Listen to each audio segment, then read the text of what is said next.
ભાવનગર લઠ્ઠાકાંડમાં મૃત્યુઆંક વધ્યો। વધુ એક વ્યક્તિનું ભાવનગરની હોસ્પિટલમાં મોત નીપજ્યું। સારવાર દરમિયાન હાર્દિક નામના વ્યક્તિનું મોત। ભાવનગરના કલેક્ટરે આ અંગે માહિતી આપી। લઠ્ઠાકાંડમાં અત્યાર સુધી સત્તાવાર 9 લોકોના મોત થયા છે। તો મૃત્યુઆંકમાં વધુ એક વધારો, એક વ્યક્તિનું મોત થયું છે। ભાવનગરની હોસ્પિટલની અંદર વધુ એક વ્યક્તિનું મોત। સારવાર દરમિયાન હાર્દિક નામના વ્યક્તિનું મોત। ભાવનગરના કલેક્ટરે આ અંગે માહિતી આપી। તો લઠ્ઠાકાંડમાં અત્યાર સુધી સત્તાવાર 9નો આંકડો થયો છે। 9 લોકોના મોત નીપજ્યા છે લઠ્ઠાકાંડને કારણે। તો મૃત્યુઆંકમાં જે રીતે વધારો થયો છે, હવે 9ના મોત। વધુ જાણકારી મેળવી અમારા સંવાદદાતા પાર્થ આપણી સાથે ફોન લાઈનથી જોડાયા છે। જી પાર્થ, જેવી રીતે મૃત્યુઆંક વધ્યો છે, વધુ એક વ્યક્તિનું ભાવનગર હોસ્પિટલમાં મોત નીપજ્યું છે, આ વ્યક્તિ કોણ હતો અને આ અંગે વધુ શું જાણકારી? જો ભાવનગરના લઠ્ઠાકાંડમાં વધુ એક વ્યક્તિનો જીવ હોમાયો છે। હાર્દિક હરેશભાઈ કિલજી નામના વ્યક્તિનું સારવાર દરમિયાન મૃત્યુ થયું છે અને આ જે હાર્દિકભાઈ નામના વ્યક્તિ છે કે જેમનું મૃત્યુ થયું છે તે ભાવનગરની આરટીઓ કચેરીના એજન્ટ હતા અને તેઓ ભાવનગર શહેરના ભરતનગર વિસ્તારની અંદર રહેતા હતા।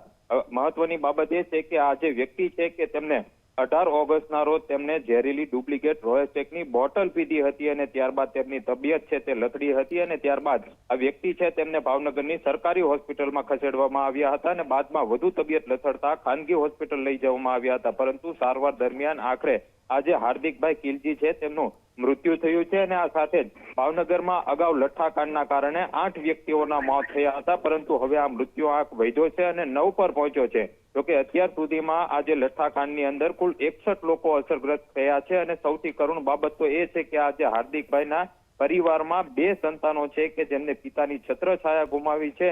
એટલે કહી શકાય કે લઠ્ઠાકાંડની ઘટનાએ વધુ એક પરિવારને કાયમ માટે આઘાતમાં ધકેલી દીધું છે અને હજી પણ આજે લઠ્ઠાકાંડમાં મૃત્યુનો આંક વધી શકે તેવી શક્યતા છે। જી આભાર તમામ જાણકારી આપવા માટે। તો હજુ પણ કેટલાક લોકો સારવાર લઈ રહ્યા છે હોસ્પિટલની અંદર, ત્યારે વધુ એક આ મોતના સમાચાર। લઠ્ઠાકાંડની અંદર વધુ એક વ્યક્તિના મોતના સમાચાર।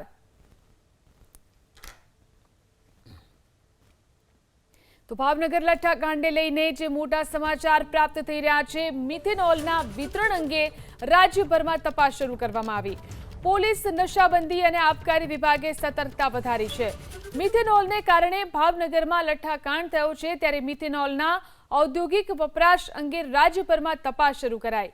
મિથેનોલના વિતરકોના લાયસન્સની ચકાસણી શરૂ કરાઈ। મિથેનોલ વેચાણનું લાયસન્સ ધરાવનારાઓને ત્યાંથી સ્ટોકની ચકાસણી કરવામાં આવી। મિથેનોલના વિતરકોના આવક જાવકના જથ્થા ઉપર સાર્વજનિક નજર રાખવામાં આવશે। રાજ્યમાં મિથેનોલના 1500 લાયસન્સ ધરાવતા વિતરકો છે।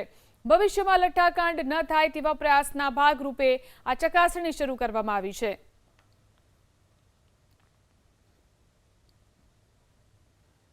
તો મિથેનોલના વિતરણ અંગે રાજ્યભરમાં તપાસ શરૂ કરી દેવામાં આવી છે।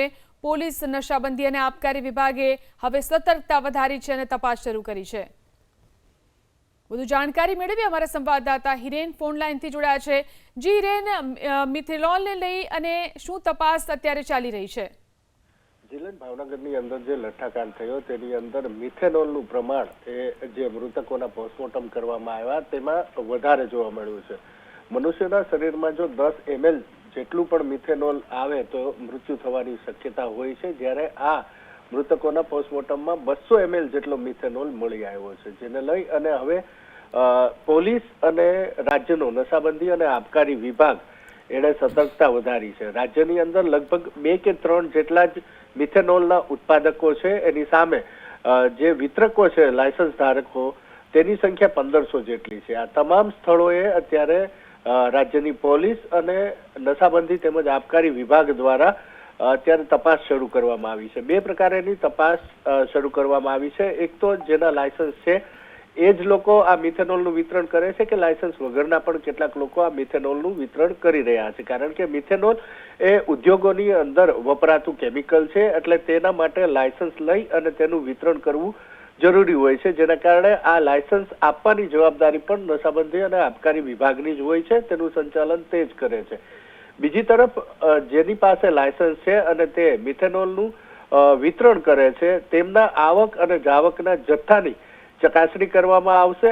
આ ઉપરાંત હવેથી આવા તમામ લાયસન્સ ધારકો કે જેની પાસે મિથેનોલનું વિતરણ કરવાનું લાયસન્સ છે તેમના સ્ટોક રજિસ્ટર એ સતત ચેક કરવામાં આવશે. દાવો એવો કરવામાં આવી રહ્યો છે કે રાજ્યની અંદર હવે ક્યારેય આ પ્રકારેનો લઠ્ઠાકાંડ ન થાય એ માટેની સતર્કતા પોલીસ અને નશાબંધી તેમજ આબકારી વિભાગ રાખશે. જી જીલન. જી આભાર હિરેન તમામ જાણકારી આપવા માટે.